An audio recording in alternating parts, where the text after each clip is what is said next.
Assalamualaikum warahmatullahi wabarakatuh. Kami dari kelompok 2, mata kuliah Pengelolaan Pendidikan kelas D. Di sini saya Raihana Permatasari sebagai moderator presentasi kelompok 2 kali ini.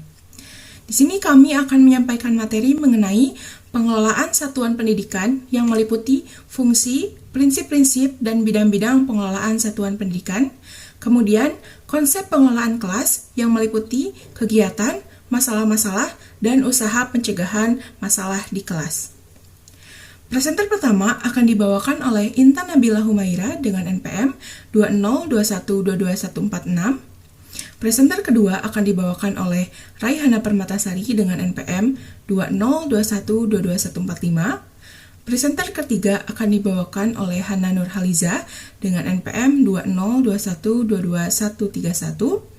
Presenter keempat akan dibawakan oleh Risma Nurlaili dengan NPM 202122138. Presenter kelima akan dibawakan oleh Putri Permatasari dengan NPM 202122134. Dan presenter terakhir akan dibawakan oleh Ferdi Satria dengan NPM 202122503. Kepada para presenter, saya silahkan. Bismillahirrahmanirrahim. Assalamualaikum warahmatullahi wabarakatuh. Perkenalkan, nama saya Intan Nabila Humaira, NPM 202122146.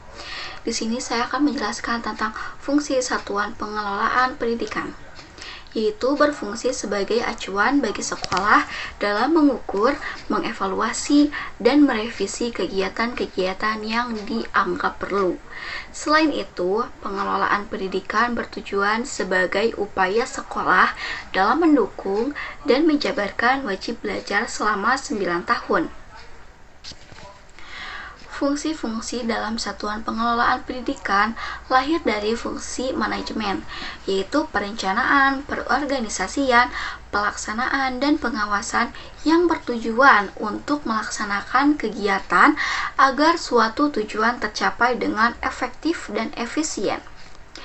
Satuan pengelolaan pendidikan adalah suatu penataan bidang gerakan pendidikan yang dilakukan melalui aktivitas perencanaan, perorganisasian, penyusunan staf, pembinaan, pengkoordinasian, pengkomunikasian, pemotivasian, penganggaran, pengendalian, pengawasan, penilaian, dan pelaporan secara sistematis untuk mencapai tujuan pendidikan yang berkualitas.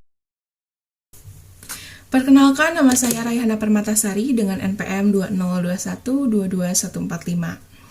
Di sini saya akan menyampaikan materi mengenai prinsip-prinsip dalam pengelolaan satuan pendidikan. Oke, agar perencanaan dan pelaksanaan proses administrasi pendidikan berjalan dengan lancar dan wajar, maka proses pelaksanaan hendaknya berdasarkan prinsip-prinsip yang berfungsi sebagai pedoman dalam manajemen pendidikan tersebut. Nah, di sini ada Harold L. Douglas AM PhD atau Modern Administration of Secondary School merumuskan tentang prinsip-prinsip manajemen pendidikan. Yang pertama yaitu memprioritaskan tujuan di atas kepentingan pribadi dan kepentingan mekanisme kerja. Yang kita ketahui, tujuan dari organisasi merupakan titik akhir yang berkedudukan penting. Karena itu, tujuan harus disadari serta dihayati oleh pelaksanaannya. Hal tersebut perlu ditandaskan kepada mereka karena mereka sering kehilangan arah terhadap tujuan umum tersebut. Nah, apabila ia telah terlibat dalam tugasnya, mereka akan lupa akan fungsi organisasi yang sebenarnya yang hanya sebagai alat atau wadah saja. Sebagai contoh, kadang-kadang kita terlibat dalam masalah-masalah kecil dalam mengerjakan suatu mata pelajaran. Sehingga mata pelajaran seolah-olah sebagai tujuan. Padahal mata pelajaran itu hanya sebagai alat belaka bagi perkembangan individu anak. Karena itu, kepala sekolah hendaknya selalu mengadakan pembinaan kepada mereka agar mereka tidak kehilangan arah. Dengan demikian, ada keharmonisan antara dasar dan tujuan, sehingga organisasi dan prosedur ditentukan oleh dasar dan tujuan tersebut.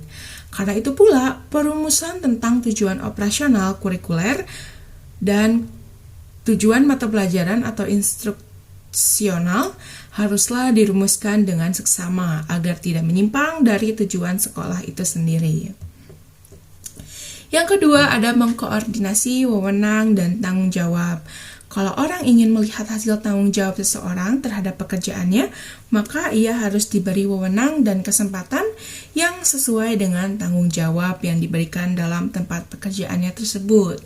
Nah, apabila seorang ketua bidang studi bertanggung jawab untuk memajukan pengajaran dalam bidangnya, maka ia harus mendapatkan bantuan dari kepala sekolah dan pengawas. Yang ketiga ada memberi tanggung jawab pada personil sekolah, hendaknya sesuai dengan sifat-sifat dan kemampuannya. Kenapa begitu? Karena penempatan orang itu harus sesuai dengan bakat-bakatnya, latihan-latihan yang pernah diperolehnya, dan pengalaman yang pernah dialaminya. Karena itu ada dua aspek nih yang harus diperhatikan oleh seorang pemimpin sekolah, yaitu yang pertama ada tanggung jawab yang harus sesuai dengan orang tersebut. Hal itu berarti pemimpin harus berusaha mengadakan peningkatan atau kalau situasi pembaruan menghendakinya agar mereka lebih mampu dalam memikul tanggung jawab. Yang kedua, ada memanfaatkan sebaik-baiknya suatu bakat yang ada dalam personil atau staf-staf tersebut. Nah, ini berarti bahwa penempatan anggota staf setepat mungkin harus sesuai dengan tugas-tugas yang dihadapinya, seperti misalnya pada petugas tertentu dalam pengerjaan yang spesial. Contohnya vocational counseling misalnya, dan sebagainya. Nah, pemimpin hendaknya melengkapi serta memanfaatkan seselektif mungkin. Prinsip tersebut disebut prinsip memberi pedoman tentang bagaimana pengaturan partisipasi personal itu dilaksanakan, atau bisa disebut constituents of participation. Nah, prinsip yang keempat yaitu mengenali secara baik faktor-faktor psikologi manusia. Agar pimpinan tidak mengalami kesalahan yang serius atau bisa disebut blunder, maka faktor-faktor psikologi manusia harus dipahami dengan benar. Dalam setiap situasi kerja, sama setiap individu itu memerlukan adanya kemauan, ambisi, prasangka, dan sebagainya. Hal-hal yang peka ini harus diketahui oleh pimpinan. Karena itu, agar tidak ada atau memperkecil adanya tentangan yang menimbulkan kericuhan pada anggota staf, maka pimpinan hendaknya menginstruksikan mereka dalam merumuskan polisi dan merencanakan prosedur pelaksanaan kerja mereka. Hal ini perlu diperhatikan karena sudah menjadi kebutuhan manusia bahwa setiap manusia itu ingin mewujudkan dirinya atau bisa disebut dengan self-realization. Nah, untuk tindakan pencegahan dalam pelaksanaan, sebaiknya pimpinan itu selalu memberi stimuli atau bimbingan dan usaha-usaha dalam meningkatkan partisipasi mereka dalam kerja. Selain itu, agar pelaksanaan dapat berhasil sesuai dengan apa yang kita harapkan, apa yang kita ekspektasikan, seperti itu. Jadi jelas ya bahwa pelaksanaan itu akan berjalan dan berkembang dengan baik apabila pimpinannya memiliki keterampilan, kebijaksanaan, dan kemampuan yang memadai dalam memimpin suatu satuan pendidikan. Nah, yang kelima ada relativitas nilai-nilai. Pengertian relativitas nilai-nilai sendiri yaitu suatu kondisi atau keadaan yang selalu berhubungan dengan faktor-faktor lain. Dalam pelaksanaan kegiatan manajemen nilai-nilai yang ada pada suatu prinsip ialah tergantung pada hubungan dengan nilai-nilai yang ada pada lingkungan kerja tersebut, termasuk nilai-nilai yang ada prinsip-prinsip lain. Sering timbul pertentangan walaupun sudah dipertimbangkan secara matang, tapi ternyata dalam pelaksanaannya menimbulkan konflik. Hal ini disebabkan antara lain karena orang berambisi atau berkeinginan melaksanakan suatu pekerjaan selengkap mungkin. Karena itu, suatu pelaksanaan hendaknya berdasarkan pada kondisi yang ada dan jangan memaksakan kehendak suatu keinginan supaya cepat selesai, yang kelak di dalam pelaksanaannya bertentangan dengan polisi umum itu. Nah, mungkin itulah prinsip-prinsip yang disampaikan oleh R. L. Douglas AM PhD sebagai Modern Administration of Secondary School. Assalamualaikum warahmatullahi wabarakatuh. Perkenalkan, nama saya Hana Nurhalizah dengan NPM 202122131 sebagai pemateri ketiga. Satuan pendidikan memiliki beberapa bidang garapan yang menjadi objek pengelolaan.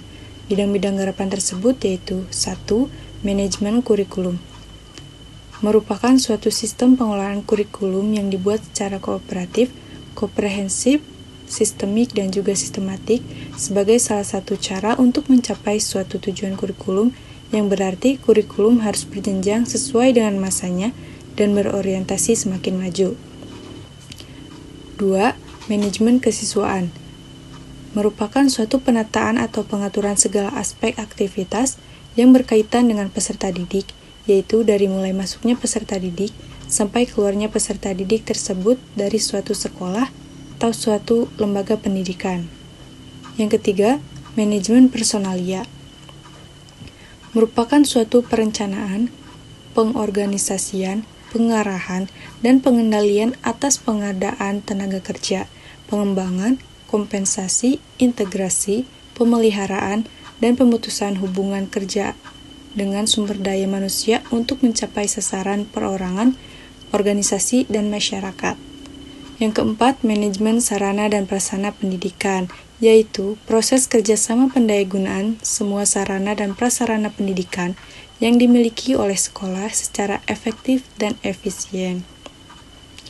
Yang kelima, manajemen tata laksana sekolah, yaitu suatu proses yang dilakukan melalui perencanaan, pengorganisasian, pengarahan, dan pengontrolan yang dilakukan atasan terhadap bawahan, kemudian secara bekerja sama dalam melaksanakan kegiatan-kegiatan yang telah ditetapkan, seperti mencatat, menyimpan, menggandakan, menghimpun, mengolah, dan mengirim benda-benda tertulis, serta warkat yang pada hakikatnya menunjang seluruh garapan administrasi sekolah dalam mencapai tujuan yang efektif dan efisien. Yang keenam, manajemen keuangan, yaitu kegiatan pengelolaan keuangan sekolah.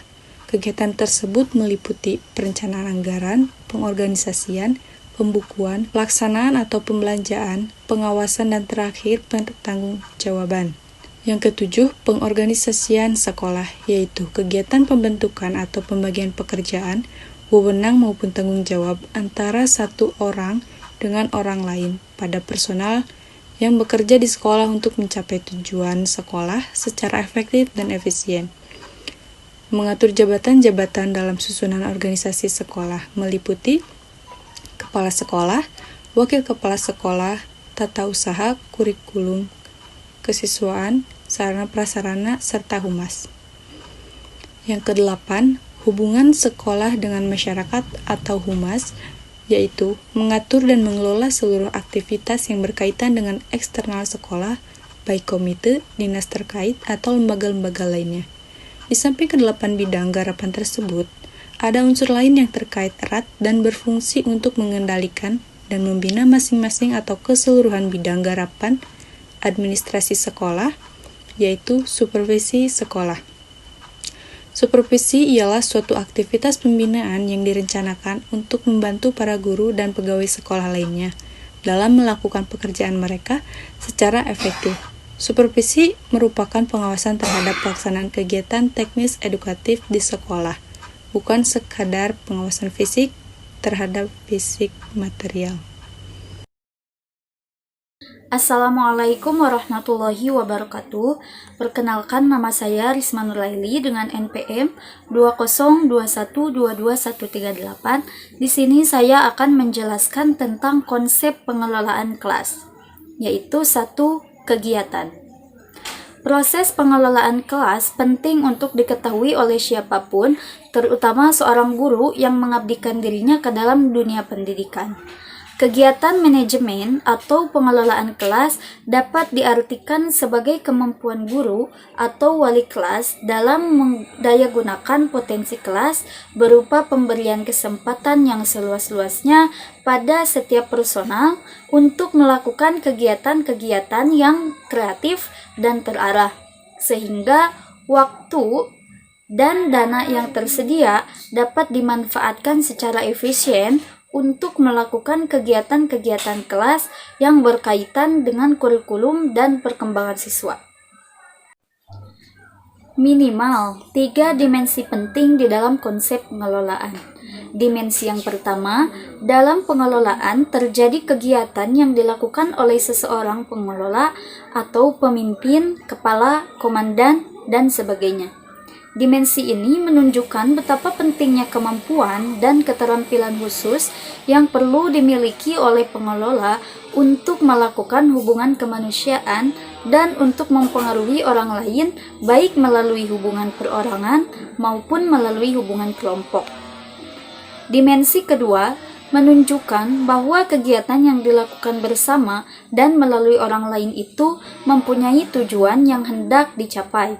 Sedangkan dimensi ketiga, pengelolaan itu dilakukan dalam organisasi sehingga tujuan organisasi dicapai melalui kegiatan yang dilakukan bersama orang lain, baik perorangan maupun kelompok.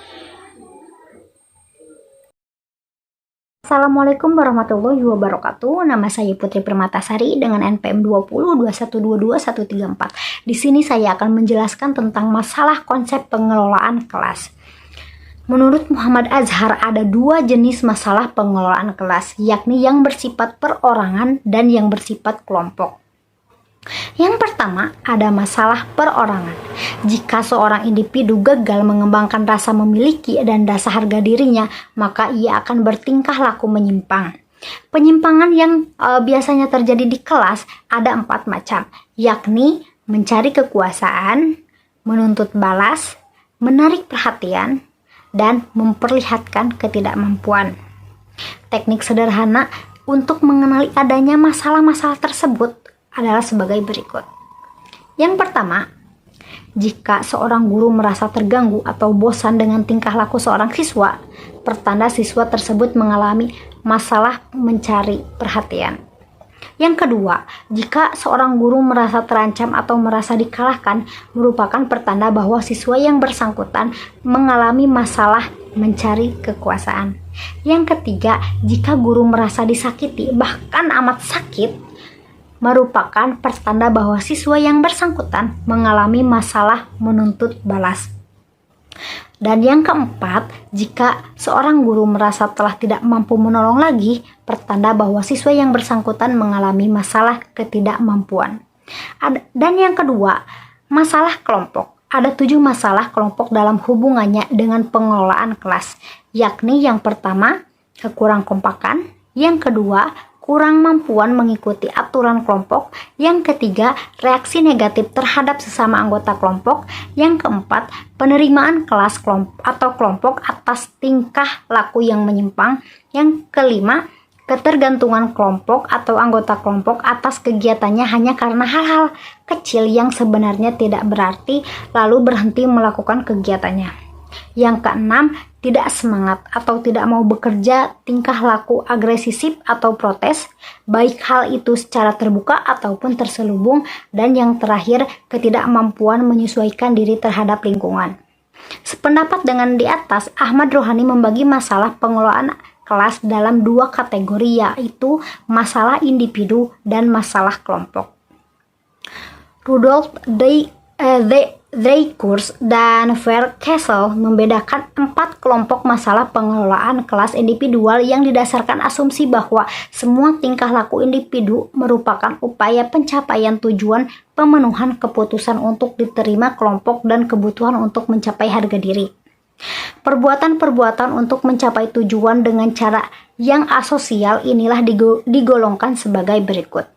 Yang pertama, tingkah laku yang ingin mendapatkan perhatian orang lain atau attention-getting behaviors. Yang kedua, tingkah laku yang ingin menunjukkan kekuatan atau power-seeking behaviors. Misalnya, selalu mendebat atau kehilangan kendali emosional atau marah-marah, menangis, atau selalu lupa pada aturan-aturan penting di kelas atau pasif. Yang ketiga, tingkah laku yang bertujuan menyakiti orang lain atau revenge-seeking behaviors. Misalnya, menyakiti orang lain seperti mengata-ngatai, memukul, menggigit, dan sebagainya. Dan yang keempat, peragaan atau ketidakmampuan, yaitu dalam bentuk sama sekali menolak untuk mencoba melakukan apapun karena yakin bahwa hanya kegagalanlah yang menjadi bagiannya. Louis V. Johnson dan Mary Bani mengemukakan 6 kategori masalah kelompok dalam pengelolaan kelas. Masalah-masalah yang dimaksud adalah sebagai berikut. Yang pertama, kelas kurang kohesif. Misalnya perbedaan jenis kelamin, suku, dan tingkatan sosial ekonomi dan sebagainya. Yang kedua, kelas mereaksi negatif terhadap salah seorang anggotanya, misalnya mengejek anggota kelas yang dalam pengajaran seni suara menyanyinya dengan suara sumbang. Yang ketiga, membesarkan hati anggota kelas yang justru melanggar norma kelompok, misalnya pemberian semangat kepada badut kelas. Dan yang keempat, kelompok cenderung mudah dialihkan perhatiannya dari tugas yang tengah digarap. Yang kelima, semangat kerja rendah, misalnya semacam aksi protes kepada guru karena menganggap tugas yang diberikan kurang adil. Yang keenam, kelas kurang mampu menyesuaikan diri dengan keadaan baru, misalnya gangguan jadwal atau guru kelas terpaksa diganti sementara oleh guru lain dan sebagainya. Assalamualaikum warahmatullahi wabarakatuh. Nama saya Ferdi Satria dengan NPM 202122 503. Saya sebagai pemateri ke-6 akan menjelaskan mengenai solusi masalah pengelolaan kelas. Baik, lalu selanjutnya yaitu untuk mengatasi masalah pengelolaan kelas. Sebenarnya, ada beberapa pendekatan agar guru mampu menangani masalah pengelolaan kelas secara efektif. Yang pertama, ada pendekatan anjuran dan larangan untuk kita atau guru sendiri. Yaitu jangan menegur siswa, jangan menggunakan nada suara yang tinggi, kemudian bersikap tegas dan adil terhadap semua siswa, dan jangan pilih kasih. Kemudian ada juga buktikan terlebih dahulu siswa itu bersalah atau tidak sebelum memberi hukuman kepada siswa tersebut. Dan yang terakhir yaitu patuhilah aturan-aturan yang telah kita tetapkan. Kemudian pendekatan yang kedua yaitu pendekatan penguatan tingkah laku. Jika tingkah laku tertentu diberi ganjaran, maka tingkah laku tersebut akan diteruskan. Tingkah laku yang diperkuat adalah tingkah laku yang positif, agar perbuatan tersebut diteruskan oleh siswa. Dan apabila ada tindakan yang negatif, maka beri ganjaran yang mengurangi tindakan tersebut. Kemudian pendekatan yang ketiga yaitu pendekatan iklim sosio-emosional. Pendekatan ini dibangun atas dasar pandangan bahwa pengelolaan kelas yang efektif merupakan fungsi hubungan baik antara guru dengan siswa. Hubungan ini dipengaruhi oleh keterbukaan dan tidak pura-pura antara guru dengan siswa, kemudian penerimaan dan kepercayaan guru terhadap siswa, dan juga simpati guru terhadap siswa-siswanya. Pendekatan yang keempat yaitu pendekatan proses kelompok. Dalam pendekatan ini, peranan guru adalah untuk mengembangkan dan mempertahankan keeratan hubungan antar siswa, semangat produktivitas, dan berorientasi pada tujuan kelompok. Namun ada pula pendekatan yang terkadang sering digunakan tapi tidak tepat untuk menangani masalah-masalah tersebut. Contohnya diantaranya yaitu menghukum atau mengancam siswa. Tindakan ini sebenarnya kurang tepat ya, terutama menghukum dengan kekerasan atau pengusiran, kemudian memaksa berlakunya larangan, mencemooh, menghukum salah seorang siswa sebagai contoh untuk siswa yang lain. Kemudian memaksakan tuntutan-tuntutan kepada siswa tersebut yang kurang dapat diterima. Kemudian ada juga tindakan pengalihan atau sikap masa bodoh. Kadang guru itu meremehkan sesuatu kejadian gitu, atau menukar anggota kelompok dengan mengganti atau mengeluarkan anggota kelompok tersebut. Kemudian mengalihkan tanggung jawab kelompok kepada perorangan atau individu, kemudian menukar suatu kegiatan yang seharusnya dilakukan oleh siswa. Kemudian ada juga penguasaan atau penekanan kepada siswa. Contohnya, memerintah, memarahi, mengumpat, memakai pengaruh orang lain yang berkuasa seperti misalnya kepala sekolah atau orang tua gitu. Kemudian menyatakan ketidaksetujuan dengan kata-kata yang kasar atau tidak wajar. Kemudian melakukan tindakan kekerasan sebagai pelaksanaan yang telah diberikan. Itu sangat tidak tepat. Kemudian menggunakan hadiah kepada yang patuh sebagai perbanding-bandingan kepada siswa yang melanggar.